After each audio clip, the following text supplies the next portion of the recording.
Single dad got in the wrong car on Christmas Eve. A female cop locked the doors. You're not leaving. Snow fell softly on the empty street, the kind of quiet snowfall that made the world feel paused, like it was holding its breath. The streetlights glowed pale white, reflecting off the icy road, and somewhere in the distance, church bells rang for Christmas Eve. In that stillness, a tired single father slid into the wrong car, not knowing that this small mistake would collide with his pain, his past, and his future all at once, and that the woman behind the wheel would refuse to let him walk away from the moment that was about to change his life forever. If you believe in kindness, second chances, and unexpected miracles, please take a moment right now to like this video, share it with someone who needs hope, leave a comment, and subscribe to the channel. Your support helps stories like this reach hearts that may be hurting tonight. The man's name was Daniel, and exhaustion clung to him more tightly than the thin winter coat on his shoulders. He had just finished a double shift at a warehouse on the edge of town,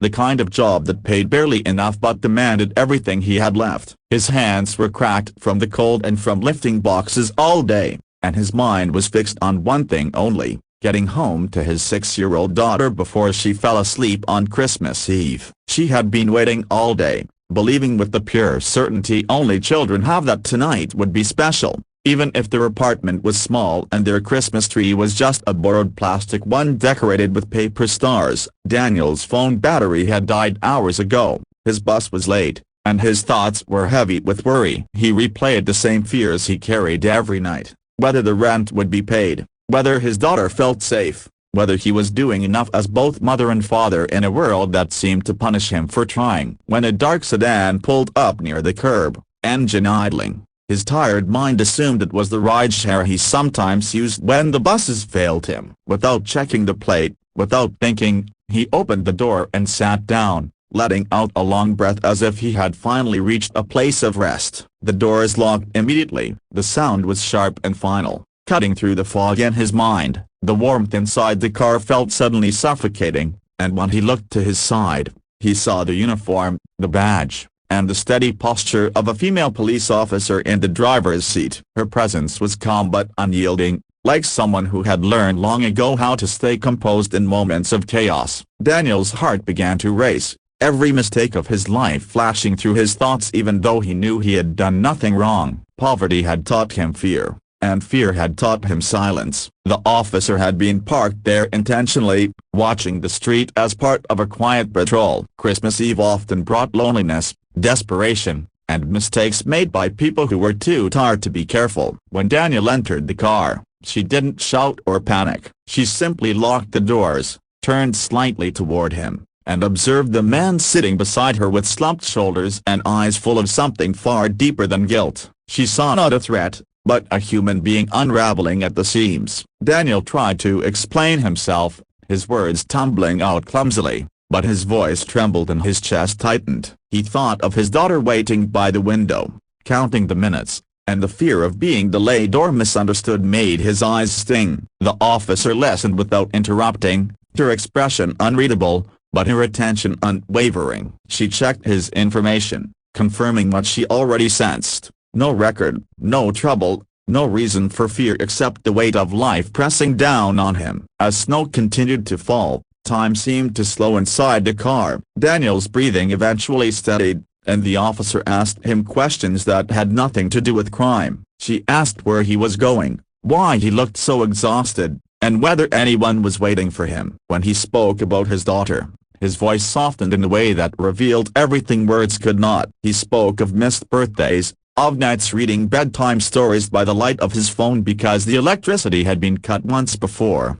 of promising his child that things would get better even when he didn't know how. The officer's name was Elena, and although her badge defined her role, her heart defined her actions. She had grown up in a home where Christmas meant tension and silence, where adults were too consumed by their own struggles to notice a child's quiet disappointment. Hearing Daniel's story stirred something deeply personal within her. She looked at the clock, thought of her own plans that suddenly felt unimportant, and made a decision that went beyond procedure. She unlocked the doors, but she didn't tell him to leave right away. Instead, she offered him a ride home. Daniel hesitated at first, pride battling relief, but the thought of his daughter waiting won. As the car moved through the snow-covered streets, the city lights blurred into something almost magical. For the first time in a long while, Daniel felt seen, not judged or dismissed, just understood. They arrived at his apartment building, a worn structure with flickering hallway lights and peeling paint. Daniel thanked her more times than he could count,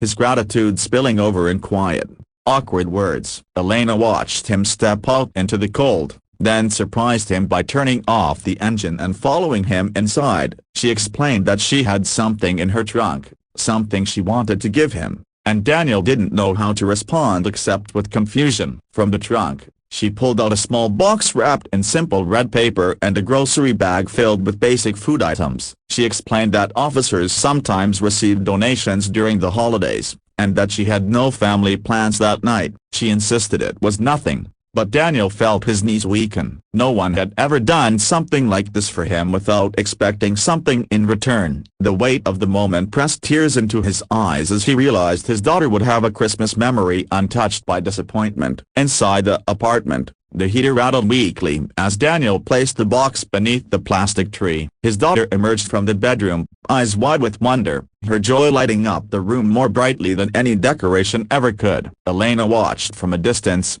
giving them space, her chest tightening with emotion she rarely allowed herself to feel. She knew she would remember this night far longer than any routine patrol. As the hours passed, Daniel reflected on how close he had been to giving up hope, how a simple mistake could have gone so wrong, and how kindness had intervened at the exact moment he needed it most. That night did not fix his financial struggles or erase his exhaustion, but it shifted something inside him. It reminded him that the world still had room for compassion, even when life felt relentlessly harsh. Days turned into weeks, and Daniel carried that memory with him into every challenge he faced. He worked harder, but with less bitterness. He smiled more, even when things were difficult. He taught his daughter that sometimes help arrives in unexpected forms, and that mistakes do not define who you are. Elena, too, was changed. She approached her job with renewed purpose, seeing stories instead of statistics,